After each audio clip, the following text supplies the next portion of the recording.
آیا جو مسلمان کھانے کے بعد یہ کلمات اور جو مسلمان لباس پہن کر یہ کلمات کہے، یہ دونوں بہترین دعائیں ہیں جن میں اللہ تعالیٰ کا شکر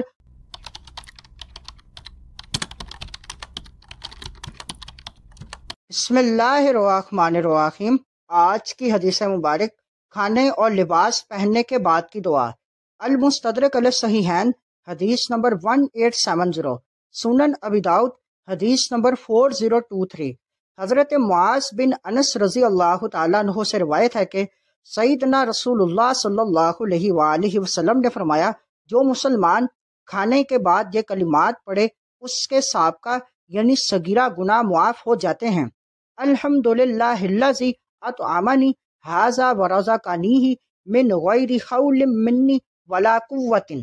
تمام خوبیاں اللہ تعالیٰ کے لیے ہیں جس نے مجھے یہ کھانا کھلایا اور میری قوت اور طاقت کے بغیر مجھے یہ عطا فرمایا۔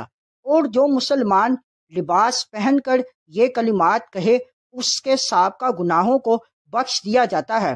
الحمدللہ الذی کسانی ھذا من غیر حول منی ولا قوت۔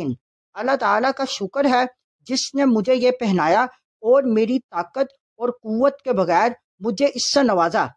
یہ دونوں بہترین دعائیں ہیں جن میں اللہ تعالیٰ کا شکر، اس کی بے شمار نعمتوں کا اقرار اور اپنے اوپر اس کے احسانات اور اپنی عاجزی اور بے بسی کا اعتراف ہے، لہٰذا ان دعاؤں کو اپنے معمولات میں شامل کرنا چاہیے۔ اس دعا میں 3 بنیادی سبق ہیں۔ نمبر 1، اللہ تعالیٰ کے احسانات کا اعتراف کرنا۔ نمبر 2، اپنی عاجزی اور بے بسی کو سمجھنا کہ سب کچھ اللہ کی عطا ہے۔ نمبر 3، ہر نعمت پر شکر ادا کرنا تاکہ وہ نعمت باقی رہے اور بڑھتی جائے۔ یہ دونوں دعائیں نہایت جامع اور بابرکت ہیں۔